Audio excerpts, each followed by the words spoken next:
ভোটের অধিকার ফিরিয়ে দেয় অন্তর্বর্তী সরকারের মূল দায়িত্ব বললেন তারেক রহমান। নির্বাচন যত বিলম্বিত হবে ষড়যন্ত্র তত বাড়বে। গাজীপুরের শ্রীপুরে পিকনিক বাস বিদ্যুতায়িত হয়ে ৩ শিক্ষার্থী নিহত, গুরুতর আহত ৩ জন হাসপাতালে ভর্তি।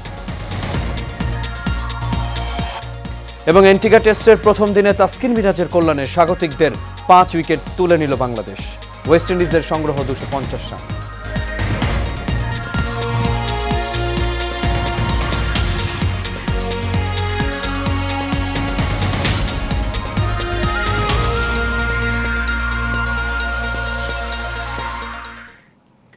সবাইকে স্বাগত এশিয়া নিউজে। দর্শক, পুরো সংবাদ জুড়ে আপনাদের সঙ্গে আছি আমি আনোয়ার রাজ। এতক্ষণ শুনছিলেন বিআরবি কেবল ইন্ডাস্ট্রিজ লিমিটেড সংবাদ শিরোনাম। এবার চলে যাচ্ছে পুরো খবর।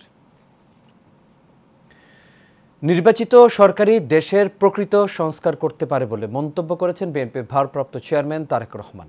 আজ চুয়াডাঙ্গা বিএনপির কাউন্সিলে ভার্চুয়ালি বক্তব্যে তিনি এই কথা বলেন। জানান, নির্বাচন যত দেরি হবে ষড়যন্ত্র তত বৃদ্ধি পাবে। ছাত্রদের সাথে বিএনপির কোনো সমস্যা নেই বলেও জানান বিএনপির ভারপ্রাপ্ত চেয়ারম্যান।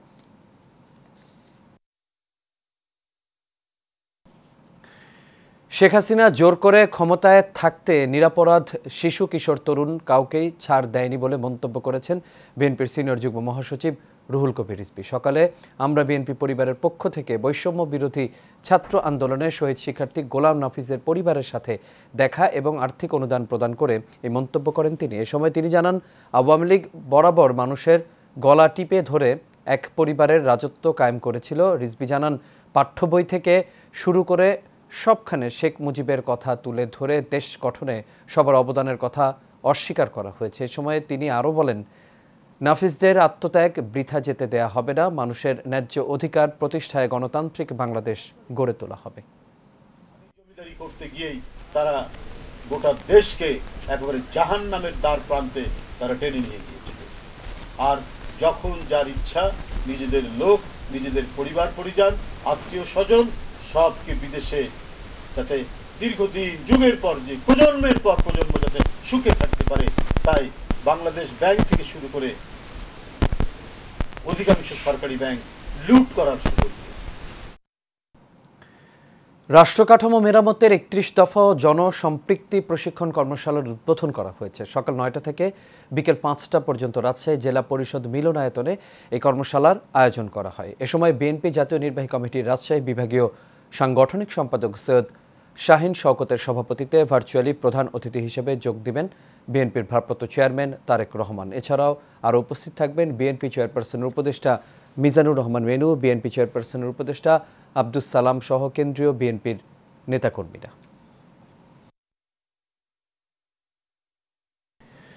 গাজীপুরের শ্রীপুরে পিকনিক বাসে বিদ্যুতায়িত হয়ে ৩ জন শিক্ষার্থী নিহত হয়েছেন। আর এই ঘটনায় ৩ জন শিক্ষার্থী গুরুতর আহত অবস্থায় হাসপাতালে ভর্তি হয়েছেন। বাসটি রাস্তার পাশ দিয়ে মাটির মায়া একটি রিসোর্টে যাওয়ার সময় বৈদ্যুতিক সংযোগ তারের সঙ্গে বিদ্যুতায়িত হয়ে এই দুর্ঘটনাটি ঘটে। এতে ঘটনাস্থলে একজনের মৃত্যু হয় এবং মুমূর্ষু অবস্থায় ৫ জন শিক্ষার্থীকে হাসপাতালে পাঠায় স্থানীয়রা। আহতদের ময়মনসিংহ মেডিকেল কলেজে নিয়ে গেলে কর্তব্যরত ডাক্তার বাকি ২ জনকে মৃত ঘোষণা করেন। আহত হয়েছেন ৩০ জনেরও বেশি শিক্ষার্থী। তারা বিশ্ববিদ্যালয়টির মেকানিক্যাল ইঞ্জিনিয়ারিং বিভাগের শিক্ষার্থী ছিল। স্থানীয়রা বলছেন যে এই সড়কে কোনোদিন বাস চলাচল করেনি। সেই সড়কে দ্বিতল বাস নিয়ে পিকনিকে আসছে শিক্ষার্থীরা, যার কারণে এমন দুর্ঘটনা ঘটেছে। এছাড়াও বিদ্যুতের তারও অনেকটা ঝুলন্ত অবস্থায় থাকায় এমন দুর্ঘটনা ঘটেছে বলে জানা গেছে। শ্রীপুর থানার ওসি জয়নাল আবেদিন জানান, খবর পেয়ে ঘটনাস্থলে পুলিশ নিয়ে প্রয়োজনীয় পদক্ষেপ নেওয়া হয়েছে। দর্শক, এ বিষয়ের খবর জানাতে আমাদের সঙ্গে সরাসরি যুক্ত হচ্ছেন সহকর্মী আরিফ খান আবির। আবির, আশা করি এবার আপনি আমাকে শুনতে পাচ্ছেন এবং আপনার কাছে জানতে চাইবো, এই যে দুর্ঘটনা, মর্মান্তিক দুর্ঘটনা, সেটি কিভাবে ঘটলো বিস্তারিত জানাবেন। আচ্ছা, আপনি যেমনটি বলছিলেন, অর্থাৎ সকাল 10টার দিকে এই দুর্ঘটনাটি ঘটে। অর্থাৎ দুর্ঘটনা বলা যাবে না, এখানে আপনার কিছু দায়িত্ব অবহেলা রয়েছে বলে আমরা কিন্তু প্রত্যক্ষদর্শী এবং বিভিন্ন মাধ্যম থেকে জানতে পেরেছি। অর্থাৎ হচ্ছে বিশ্ববিদ্যালয় প্রশাসন এবং রিসোর্ট কর্তৃপক্ষ তারা হচ্ছে সড়কের ঠিক পরিমাপ না জেনে দ্বিতল বাস ঢুকিয়ে দিয়েছে, যার কারণে কিন্তু এই ধরনের দুর্ঘটনা ঘটেছে। তবে বিশ্ববিদ্যালয়ের প্রভিসি রাকিবুল ইসলাম তাকে তদন্ত কমিটির একটি প্রধান করা হয়েছে। তবে রাকিবুল ইসলামের বক্তব্য হচ্ছে যে এখনই তারা হচ্ছে এই বিষয়ে কোনো মন্তব্য করতে চান না। তবে তারা বলছেন যে বিশ্ববিদ্যালয় প্রশাসনের পক্ষ থেকে যে তদন্ত কমিটিটি তারা গঠন করেছেন, সেই বিষয়ে তারা হচ্ছে পদক্ষেপ নেবেন এবং সেটি তদন্ত করবেন। এখন ঠিক হচ্ছে বিশ্ববিদ্যালয়ের যে আপনার শিক্ষার্থীরা রয়েছেন তাদেরকে আহ, এখান থেকে সরিয়ে নেওয়ার জন্য কিন্তু আপনার হচ্ছে বিভিন্ন হাইস গাড়ি নিয়ে আসা হচ্ছে, মাইক্রোবাস নিয়ে আসা হচ্ছে। সেই গাড়িগুলোতে হচ্ছে বিশ্ববিদ্যালয়ের যে শিক্ষার্থীরা রিসোর্টে আটকা পড়ে গেছিল তাদেরকে এখান থেকে উদ্ধার করে নিয়ে যাওয়া হচ্ছে। অর্থাৎ হচ্ছে যেহেতু এখানে যে যানবাহন চলাচলের যে বাসগুলো থাকার কথা, সেই বাসগুলো চলাচলটা অনেকটা ঝুঁকি, যার কারণে কিন্তু হচ্ছে বিকল্প যানের ব্যবস্থা করা হয়েছে। অর্থাৎ হচ্ছে এর আগে কিন্তু হচ্ছে আমরা কথা বলেছিলাম বিশ্ববিদ্যালয়ের হচ্ছে আপনার শিক্ষার্থীদের সাথে। তারা যেটি বলছিলেন যে অর্থাৎ এখানকার যে ফ্যাকাল্টি আছেন, যা হচ্ছে মেকানিক্যাল ইঞ্জিনিয়ারিং ফ্যাকাল্টি, সেই ফ্যাকাল্টি থেকে আসলে এই পিকনিকটির আয়োজন করা হয়েছিল। তো সেই পিকনিকের আয়োজনের ক্ষেত্রে আসলে রিসোর্টের বুকিং থেকে শুরু করে যানবাহন চলাচল বা অন্যান্য যে বিষয়গুলো রয়েছে, এগুলো দেখভালের দায়িত্ব ছিল ফ্যাকাল্টির। অর্থাৎ সেই জায়গা থেকে কিন্তু হচ্ছে বিশ্ববিদ্যালয়ের সেই ফ্যাকাল্টিরা আপনার সেই দায় এড়াতে পারবে কিনা সে নিয়েও কিন্তু তাকে প্রশ্ন করা হয়েছিল। কিছুক্ষণ আগে এখানে প্রবেশ করেছে গাজীপুরের অতিরিক্ত জেলা ম্যাজিস্ট্রেট সালমা খাতুন। তিনি বলছিলেন যে অর্থাৎ হচ্ছে তাদেরকে প্রধান করে তদন্ত কমিটি গঠন করা হয়েছে। তারা হচ্ছে আপনার সেই তদন্ত কমিটি হচ্ছে 4 দিনের মধ্যে সেটির প্রতিবেদন জমা দেবে। আপনি দেখতে পাচ্ছেন যে এক এক করে হাইসে করে কিন্তু হচ্ছে এখানে যে শিক্ষার্থীরা ছিল রিসোর্টে তাদেরকে কিন্তু হচ্ছে নিয়ে যাওয়া হচ্ছে। অর্থাৎ হচ্ছে এখানে কিন্তু পুলিশের পক্ষ থেকেও আপনার ঊর্ধ্বতন কর্মকর্তারা এসেছেন এবং আমরা যতটুকু জেনেছি যে বিআরটিসি যে চেয়ারম্যান তিনিও এখানে এসেছেন, কিন্তু এখন পর্যন্ত তিনি গণমাধ্যমে কোনো কথা বলেননি। তবে জেলা প্রশাসনের পক্ষ থেকে কিন্তু গণমাধ্যম কথা বলবেন এরকমটি কিন্তু হচ্ছে জানা গেছে। অর্থাৎ হচ্ছে শিক্ষার্থীরা এই বিষয়টাকে কিভাবে নিচ্ছে সেটি নিয়েও কিন্তু হচ্ছে এক ধরনের প্রশ্ন কিন্তু রয়েছে। আর আরেকটা বড় বিষয় যে আপনি যেটা আমরা বলতে পারি যে এখানকার যে রিসোর্ট কর্তৃপক্ষ বা অন্যান্য যারা এখানে রয়েছেন তাদের দায়িত্ব অবহেলার কথা কিন্তু বলছে। যেমন আপনার পল্লী বিদ্যুৎ রয়েছেন, বিশ্ববিদ্যালয় প্রশাসন রয়েছেন এবং রিসোর্ট কর্তৃপক্ষ রয়েছেন। তারা কিন্তু বলছিলেন যে হচ্ছে তাদের দায় এখানে কোনোভাবে এড়াতে পারে না। সেক্ষেত্রে কিন্তু হচ্ছে আপনার বলা যায় যে আপনার এই জায়গাগুলোতে তাদের যে দায় থাকে, সেক্ষেত্রে অবশ্যই তাদেরকে শাস্তির আওতায় আনবে, এমনটি কিন্তু হচ্ছে তারা জানাচ্ছেন। তো রাজা, এই ছিল আমার কাছে সর্বশেষ। জি আবির, আপনাকে অসংখ্য ধন্যবাদ। দর্শক, আমাদের সঙ্গে যুক্ত হয়েছিলেন সহকর্মী আরিফ খান আবির এবং তিনি জানাচ্ছিলেন যে দুর্ঘটনাটি ঘটেছিল বাসে কারেন্টের যে তার সেটি লেগে কিন্তু বিদ্যুতায়িত হয়ে শিক্ষার্থী মারা গেছেন সেই খবরটি।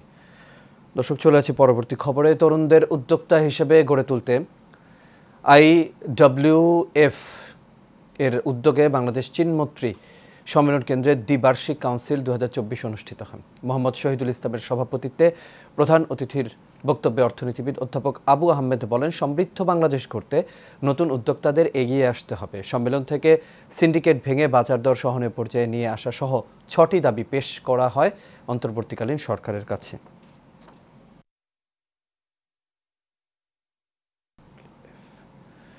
বৈষম্য বিরোধী ছাত্র আন্দোলনের সাউথ ইস্ট ইউনিভার্সিটির 4 শহীদ সহ সকল শহীদ ও আহতদের স্মরণে আত্মত্যাগের চেতনায় আগামীর বাংলাদেশ শীর্ষক আলোচনা সভা ও সাংস্কৃতিক অনুষ্ঠানের আয়োজন করে সাউথ ইস্ট ইউনিভার্সিটি। রাজধানীর তেজগাঁ সাউথ ইস্ট ইউনিভার্সিটির অডিটোরিয়ামে এই অনুষ্ঠানের আয়োজন করা হয়। এ সময় প্রধান অতিথি হিসেবে উপস্থিত ছিলেন ভূমি এবং বেসামরিক বিমান পরিবহন ও পর্যটন মন্ত্রণালয়ের উপদেষ্টা AF হাসান আরিফ। বিশেষ অতিথি হিসেবে আরও উপস্থিত ছিলেন আন্তর্জাতিক অপরাধ ট্রাইব্যুনালের প্রসিকিউটর ব্যারিস্টার শাইখ মাহদি। অনুষ্ঠানে সম্মানিত অতিথি হিসেবে উপস্থিত ছিলেন South East University board of ট্রাস্টিজের চেয়ারম্যান রেজাউল করিম। এছাড়াও সভাপতিত্ব করেন বিশ্ববিদ্যালয়টির উপাচার্য অধ্যাপক ডক্টর ইউসুফ মাহবুবুল ইসলাম। এছাড়া বক্তারা স্বৈরাচার পতন আন্দোলনে সকল শহীদ ও আহতদের আত্মত্যাগের কথা তুলে ধরে আগামীর একটি বৈষম্যহীন বাংলাদেশ করার প্রত্যয় ব্যক্ত করেন।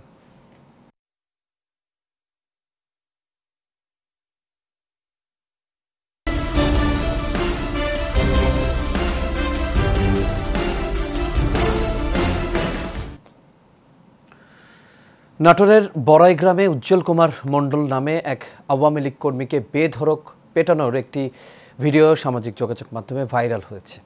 শুক্রবার সকাল থেকেই 2 মিনিট 54 সেকেন্ডের একটি ভিডিও সামাজিক যোগাযোগ মাধ্যম ফেসবুকে ছড়িয়ে পড়েছে। স্থানীয়রা জানান, 5 আগস্ট আওয়ামী লীগ সরকারের পতনের পর থেকেই আত্মগোপনে ছিলেন আওয়ামী লীগ কর্মী উজ্জ্বল কুমার মণ্ডল। গত বুধবার অন্তঃসত্ত্বা স্ত্রীকে চিকিৎসক দেখানোর জন্য উজ্জ্বল কালিকাপুর তার নিজ বাড়িতে আসেন। এই খবর পেয়ে স্থানীয় বিএনপির নেতাকর্মীরা সংঘবদ্ধ হয়ে উজ্জ্বলের বাড়িতে গিয়ে পরিবারের সবার সামনেই তাকে বেধড়ক পেটাতে থাকে। বড়াইগ্রাম থানার ওসি সিরাজুল ইসলাম জানান, বিএনপি নেতাকর্মীরা উজ্জ্বলকে পুলিশে হস্তান্তর করে। পুলিশ তাকে উদ্ধার করে উপজেলা স্বাস্থ্য কমপ্লেক্সে ভর্তি করে।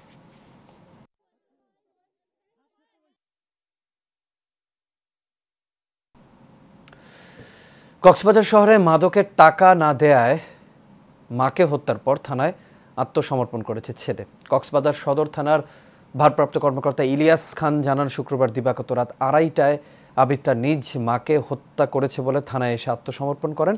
মরদেহ উদ্ধার করে কক্সবাজার সদর হাসপাতালে আনা হয়েছে। তিনি এ সময় আরও জানান, আবিদ মাদকের টাকার জন্য প্রায় তার মাকে অত্যাচার করতেন। সবশেষ রাতে মাকে নৃশংসভাবে হত্যা করে সে। হত্যাকাণ্ডের সময় শুধু আবিদ ও তার মা ঘরে ছিলেন বলে জানান তিনি।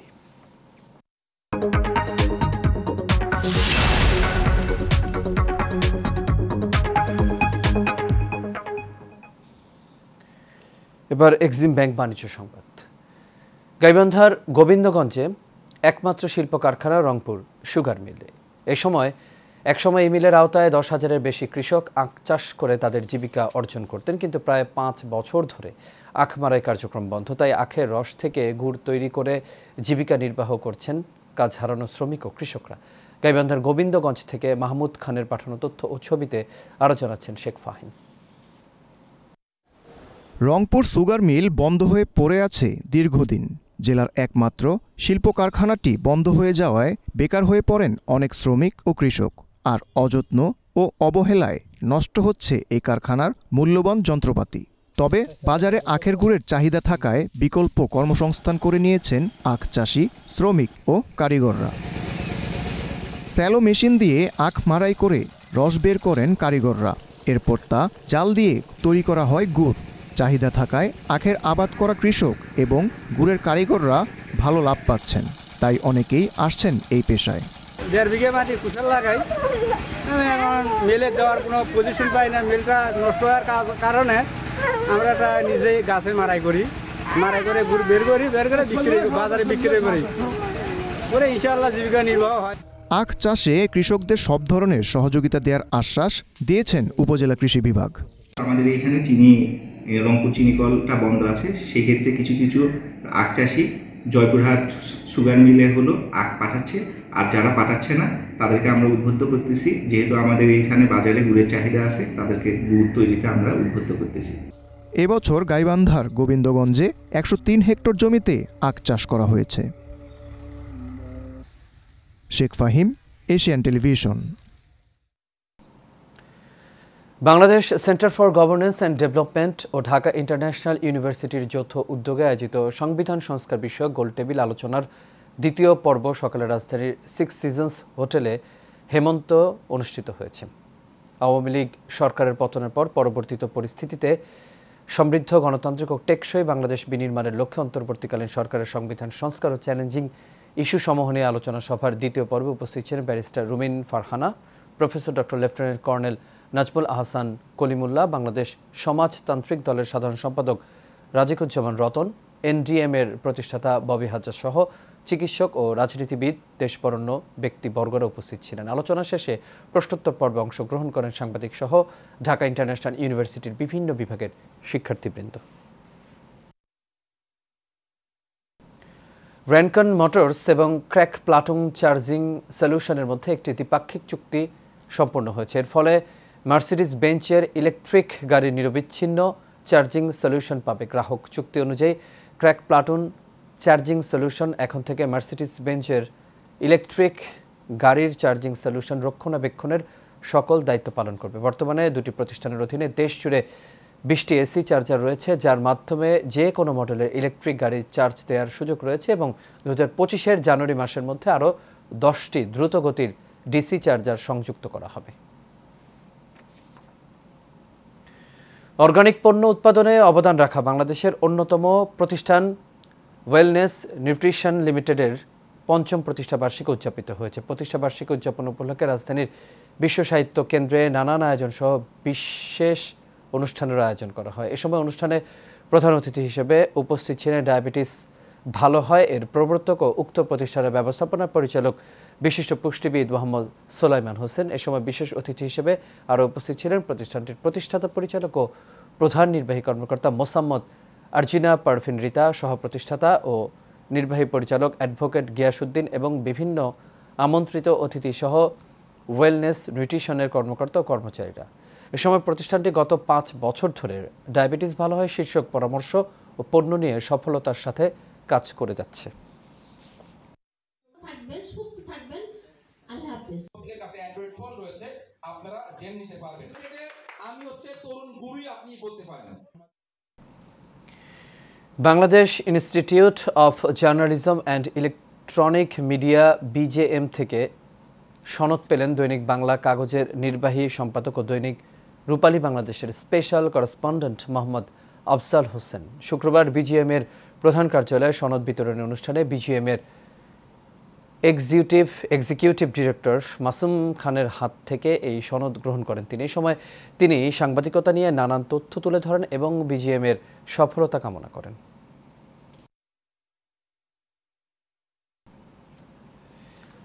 বিশ্ব স্বাস্থ্য সংস্থার মানদণ্ড অনুযায়ী প্রতি 10,000 জনসংখ্যার বিপরীতে 23 জন নার্স থাকার কথা। বাংলাদেশে এই সংখ্যা মাত্র 2 জন।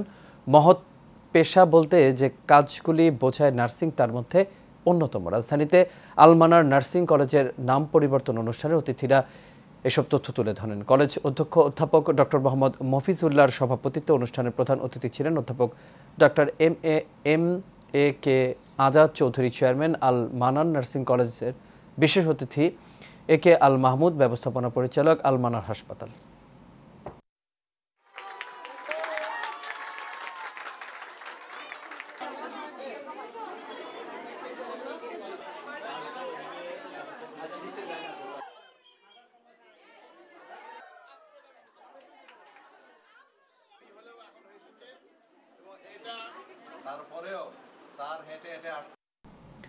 আর এরই সাথে শেষ করবে এশিয়ান নিউজ। তবে যাবার আগে BRB কেবল ইন্ডাস্ট্রিজ লিমিটেড সংবাদ শিরোনামগুলো দেখে নেব দর্শক আরও একবার।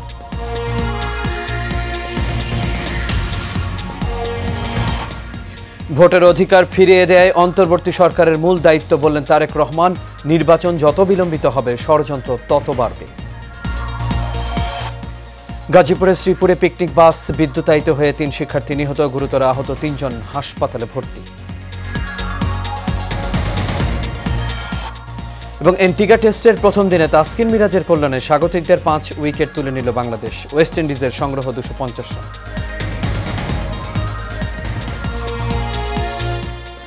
দর্শক, এই ছিল আমাদের এখনকার আয়োজন। আমাদের পরবর্তী সংবাদ দেখার আমন্ত্রণ রইল। এতক্ষণ সাথে থাকার জন্য সবাইকে